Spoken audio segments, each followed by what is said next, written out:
Boycott इतनी बुरी हालत है ना हमारे देश में रेंट लॉस का, ये आप सोच भी नहीं सकते हो। इसकी वजह से ये सर्वे के मुताबिक हमारे इंडिया पर करोड़ों घर खाली रखा गया है। कोई भी इंसान अपने घर को भाड़े में देने से डरते हैं, आगे चल के हम लोगों को परेशानी ना उठाना पड़े, ठीक टाइम पर रेंट आएगा कि नहीं आएगा, और आगे चल करके कोर्ट केस के चक्कर में फंस जाए तो घर खाली कराने में, ये सब क्वेश्चंस मन में होता है और डर के मारे घर खाली छोड़ देते हैं और एक्स्ट्रा जो इनकम आने का रास्ता होता है वो एकदम बंद हो जाता है। और यहीं पर एक और क्वेश्चन मन में आता है, जो लीज एग्रीमेंट होता है क्या उसका रजिस्ट्रेशन करवाना जरूरी होता है? अगर हम लोग रजिस्ट्रेशन उसका नहीं करवाते तो क्या होगा? हम लोग घर खाली नहीं करा सकेंगे। और हाल ही में ही ऐसा एक जजमेंट सामने आया है जहां पर सुप्रीम कोर्ट ऑफ इंडिया खुद क्लियर कर रहे हैं, अगर आप लीज अग्रीमेंट रजिस्टर नहीं कराए हो तो भी आप उसको इस्तेमाल करके अपना घर खाली करा सकते हो। अब किस तरीके से पॉसिबल है डिटेल में जानेंगे, उससे पहले एक लाइक करके चैनल को सब्सक्राइब जरूर कीजिएगा, क्योंकि आप में से सिर्फ 1% जनता सब्सक्राइब करके रखे। तो in the case of Paul rubber industries private limited versus Amit Chand Mitra and others, supreme court of India 2023। Facts of the case, 2003 में एक लीज अग्रीमेंट बनाया गया था, वो भी 5 साल के लिए, यानी कि 5 साल के लिए वो लीज पर चढ़ा रहे अपने प्रॉपर्टी।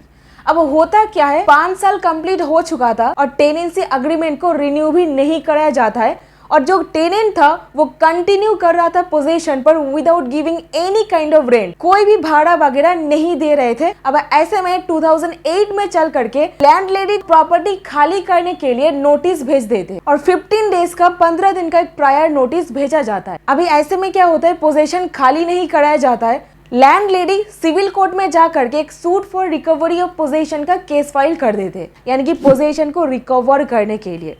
अब ऐसे में टेनेंट अपना डिफेंस करने के लिए सिविल कोर्ट को बोलते हैं पोजीशन को रेंट पर दिया गया था मैन्युफैक्चरिंग पर्पस के लिए, यानी कि जो प्रॉपर्टी यहाँ पर लीज में चढ़ाया गया था वहां पर एक मैन्युफैक्चरिंग कुछ चीज तैयार किया जाएगा उसके पर्पस से दिया गया था। अब ऐसे में अगर नोटिस देना होता है तब 6 महीने का प्रायर नोटिस देना पड़ता है, अगर रहने के लिए होता है तो 15 दिन, अगर मैन्युफैक्चरिंग या फिर एग्रीकल्चरल पर्पस के लिए दिया गया है तो 6 महीने का प्रायर नोटिस देना पड़ता है, जो कि ये सेक्शन पर क्लियरली मेंशन किया गया है। आपको 6 महीने का प्रायर नोटिस देना पड़ता है, और जहां पर रहने का इत्यादि मैटर के लिए आप प्रॉपर्टी रेंट पर चढ़ा रहे हो वहां पर 15 दिन का नोटिस दिया गया है। तो यहाँ पर मेरे साथ गलत हुआ है, 15 दिन का नोटिस यहाँ पर कोई भी काम का नहीं है, यहाँ पर 6 महीने का नोटिस देना पड़ता है, क्योंकि सेक्शन 106 ऑफ द TPA यानी कि transfer of property act clearly बोल देता है। अभी ट्रायल कोर्ट ब्यूटीफुल तरीके से हर एक मैटर को समझते हैं, समझ करके ये बोले यहाँ पर जो रेंट में चढ़ाया गया था मंथ टू मंथ बेसिस पर ये हो रहा था, और ये lease transfer of property act के अंदर गवर्न हो रहा था, तो यहाँ पर prior 15 days notice was valid enough and ये जो सूट है ये बिल्कुल मेंटेनेबल है। और ये कहते हुए ट्रायल कोर्ट लैंडलेडी के फेवर में जजमेंट पास कर देते। अभी अपील में चले गए थे टेनेंट हाई कोर्ट में, हाई कोर्ट भी मैटर को समझ करके लैंडलेडी के फेवर में ही जजमेंट को अपहोल्ड किए, यानी कि ट्रायल कोर्ट के जजमेंट के साथ अपना समर्थन दिखाए। अभी केस चला गया था honourable supreme court of India के पास, सुप्रीम कोर्ट में केस लेकर के पहुंचे थे किराएदार यानी कि टेनेंट। टेनेंट बोले यहाँ पर जो चीज अनरजिस्टर्ड है हम लोग उस चीज को कैसे इस्तेमाल कर सकते, ये चीज प्रूफ करने के लिए दैट पोजीशन का नेचर क्या है। नेचर बोले तो यहाँ पर प्रॉपर्टी रेंट पर चढ़ाया गया था मैन्युफैक्चरिंग पर्पस के लिए, रेजिडेंशियल पर्पस के लिए, तो ये एक नेचर हो जाता है। अब ये नेचर को प्रूफ करने के लिए एक अनरजिस्टर्ड डॉक्यूमेंट को कंसिडरेशन में लेना वैलिड नहीं होगा। अभी ऐसे में सुप्रीम कोर्ट डिटेल में मैटर को समझते हैं। कुछ सेक्शंस मेंशन किया गया था, section 49 of the registration act, section 17 of the registration act and transfer of property के कुछ सेक्शंस। और टेनेंट यहाँ पर और बोले दैट मेरे को यहाँ पर मैन्युफैक्चरिंग पर्पस के लिए दिया गया था, 6 मंथ का नोटिस का रिक्वायरमेंट रखता है, लीज अग्रीमेंट का भी मैंडेटरीली रजिस्ट्रेशन करवाना जरूरी था, जो कि यहाँ पर रजिस्टर्ड नहीं था, यानी कि अनरजिस्टर्ड, और अनरजिस्टर्ड होने के नाते इसका कोई भी एविडेंशियरी वैल्यू नहीं है, ये एडमिसेबल माना नहीं जाएगा, और इसी के आधार पर ये कंप्लीट सूट को बिल्कुल भी मेंटेनेबल नहीं मानना चाहिए, खारिज कर देना चाहिए। अब डिटेल में सुप्रीम कोर्ट दोनों पक्ष के आर्ग्यूमेंट को समझ करके ये बोले जो लीज अग्रीमेंट के बाद यहाँ पर किया जा रहा है वो एब्सोल्युटली त्रुटिपूर्ण है।